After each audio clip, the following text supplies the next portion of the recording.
The doorbell rang at 7:30 p.m. on a Tuesday. Mark Wilson froze, a half-eaten microwave dinner on the table in front of him, his son's homework spread across the kitchen counter. He wasn't expecting anyone. He hadn't been expecting anyone in weeks, not since he'd walked away from his job at Horizon Technologies.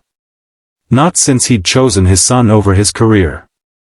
He never expected to find Katherine Reynolds, CEO of Horizon and his former boss, standing on his doorstep in the rain. If you're touched by what happens next, please hit that like button and subscribe to see more stories that remind us of the humanity behind business. Sometimes the most powerful corporate decisions aren't made in boardrooms, but in living rooms just like this one. 3 months earlier, Mark had been thriving at Horizon Technologies. As a senior software developer, he'd helped build the company's flagship product from the ground up. His team respected him, his work fulfilled him, and his salary provided a comfortable life for himself and his 10-year-old son, Ethan. Then came the call from Ethan's school. "Mr. Wilson? This is Principal Garner. I'm afraid we need to discuss Ethan's situation." Again.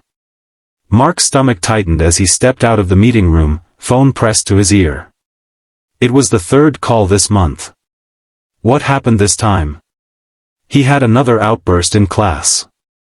Threw his textbook across the room when his teacher asked him to read aloud. Mark closed his eyes, leaning against the wall of the empty hallway. "Is he okay? He's in my office now. But Mr. Wilson, we need to talk about a more comprehensive approach to Ethan's behavioral issues. Since his mother passed." "I know," Mark cut in. "I'll be there in 20 minutes. He returned to the meeting room where his team was waiting, apologized, and left. His project manager's disappointed expression followed him out the door. That night, after Ethan had finally fallen asleep, Mark sat at his kitchen table surrounded by pamphlets from therapists, information on grief counseling for children, and Ethan's declining report cards. The truth he'd been avoiding for months finally crystallized. His son was drowning, and Mark's demanding work schedule was making it impossible to throw him a lifeline. Something had to give. The next morning, he requested a meeting with his direct supervisor, Diane. "I need to reduce my hours," Mark explained. "Ethan's struggling. He needs more stability, more of my presence." Diane's expression was sympathetic but firm. "Mark, you know we're in crunch time for the new release. Everyone's working overtime, not cutting back. I understand that, but my son. Have you considered after-school programs? A nanny?" Mark had. None of it was working. What Ethan needed wasn't another caretaker, it was his father. "I can work remotely more often," Mark suggested. "Or maybe shift my hours earlier so I can be home when school lets out." Diane sighed. "Let me talk to upper management. But I have to be honest, with your position and the current project timeline, I don't see much flexibility." 3 days later, Mark received his answer, request denied. The company needed all hands on deck, in office, with the possibility of even more overtime in the coming months. That evening, as Mark helped Ethan with homework, his son looked up with eyes so much like his late mother's. "Dad," Jason said, his dad coaches his soccer team. "Could you coach mine?" The question hit Mark like a physical blow. "Buddy, I wish I could, but with work." "It's okay," Ethan said quickly, looking back down at his math problems. "I know you're busy." The resignation in his 10-year-old's voice made Mark's decision for him. The next day, he submitted his resignation. His team was shocked. HR offered a counter-proposal. His project manager reminded him of the bonus he'd be walking away from. But Mark's mind was made up. "My son needs me more than this company does," he said simply. His last day was difficult. Colleagues he'd worked with for years hugged him goodbye. Diane warned him he was making a hasty decision he might regret. Katherine Reynolds, the CEO, wasn't even in the office that day. She was traveling for business, as usual. Mark had only met her a handful of times despite his 5 years with the company. The first few weeks at home were an adjustment. Mark took on freelance coding projects that allowed him to work while Ethan was at school. He was there every day at 3:15 p.m. when the bell rang. He volunteered in Ethan's classroom. He started coaching the soccer team. Money was tighter, much tighter. The freelance work paid less than his salary had, and was less consistent. Mark cut expenses wherever he could, but still found himself dipping into savings more often than was sustainable. But Ethan was changing. The outbursts at school decreased. His grades improved slightly. At night, he started talking more about his day, about his friends, about memories of his mother that he'd previously kept locked inside. 6 weeks after leaving Horizon, Mark received an email from a former colleague. The project he'd been working on had fallen behind schedule. Morale was low. The company was considering bringing in outside consultants to finish what Mark had started. Mark felt a twinge of guilt, but pushed it aside. He'd made the right choice for his family. Then came the Tuesday evening when Katherine Reynolds appeared at his door. "Mr. Wilson," she said, her voice exactly as confident in person as it had been during company-wide presentations. "May I come in?" Stunned, Mark stepped aside. Katherine Reynolds entered his modest home, taking in the toys scattered across the living room floor, the stack of bills on the side table, the family photos covering the walls. "I apologize for showing up unannounced," she said, removing her rain-speckled coat. "But I wanted to speak with you directly." From the hallway came the sound of footsteps. Ethan appeared, curious about their visitor. "Dad? Who's this?" "This is Ms. Reynolds. She is the CEO of the company where I used to work." Ethan's eyes widened. "The boss of all the bosses?" Katherine smiled. "That's one way to put it. You must be Ethan. Your dad talked about you a lot at work." "He did? All the time? Would it be okay if I borrowed him for a few minutes to talk about grown-up stuff?" Ethan nodded and retreated to his room, though Mark noticed he left the door cracked open. In the kitchen, Mark offered Katherine coffee, which she accepted. As he prepared it, his mind raced through possibilities. Was she here to offer him his job back? To ask for his project notes? To tell him the team was struggling without him? "I'll get straight to the point," Katherine said once they were seated. "Your departure has affected Horizon more than we anticipated." Mark nodded, unsurprised. "I'm sorry about that. I trained my replacement as thoroughly as I could in the time I had.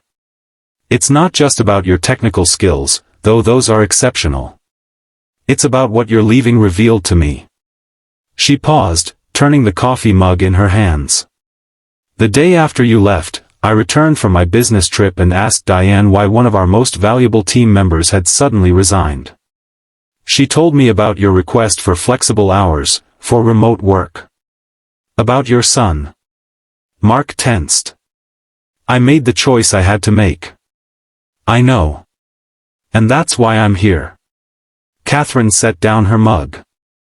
"Mark, I've spent the last month reviewing our company policies, talking to our HR department, and meeting with other parents at Horizon.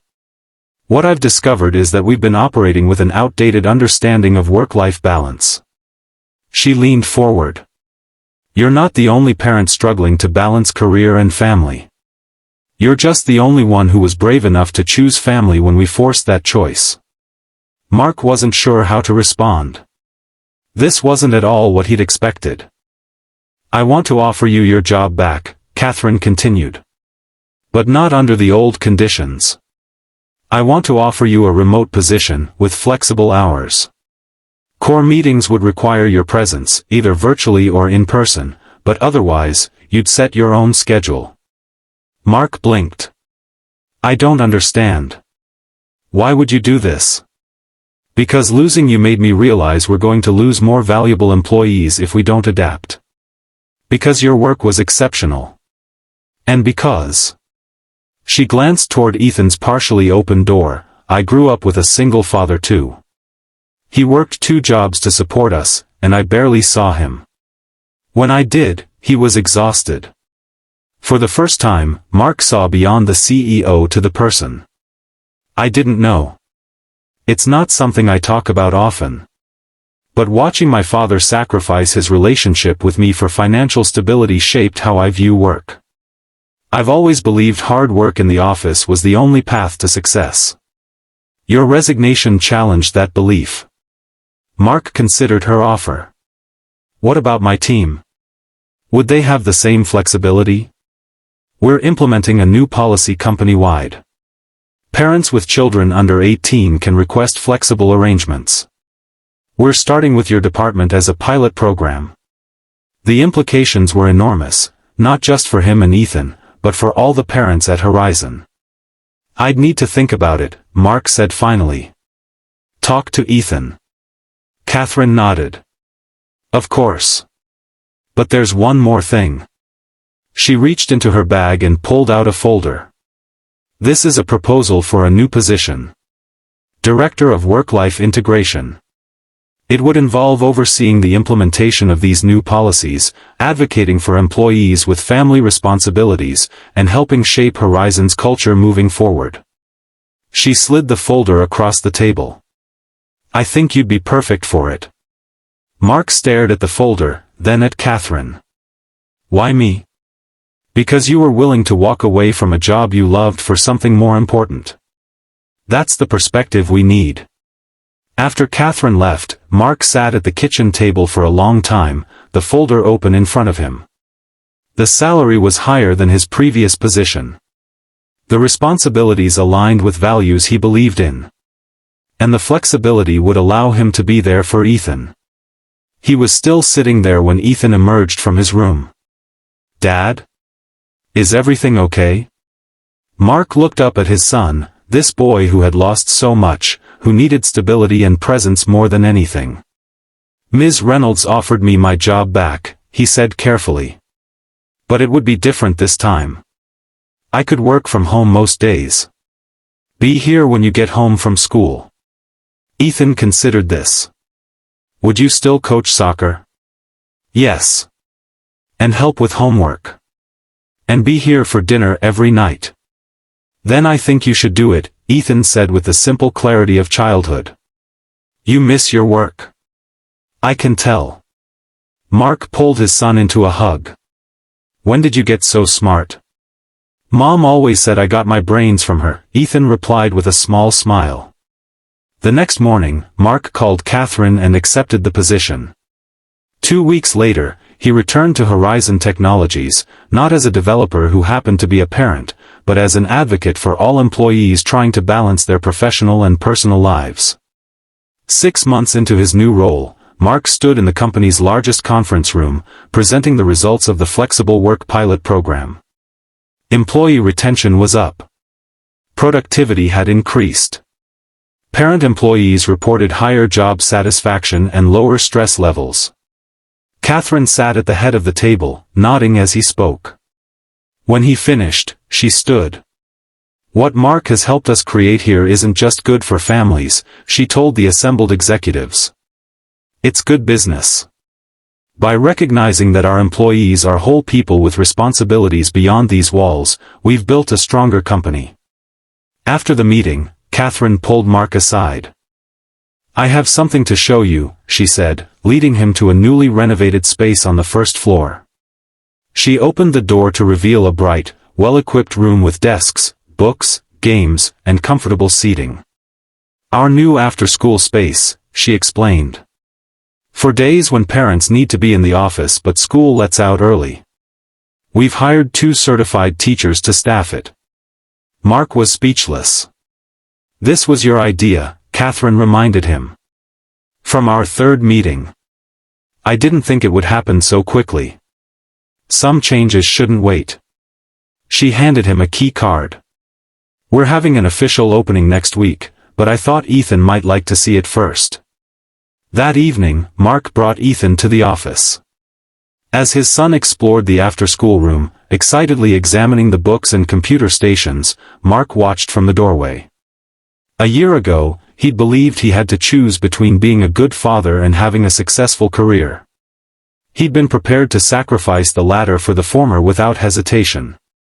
Now, because of that choice, because he'd been willing to walk away, he'd helped create a path where others wouldn't have to make the same difficult decision. Ethan looked up from a science kit he'd discovered. "Dad, this is awesome. Did you help make this?"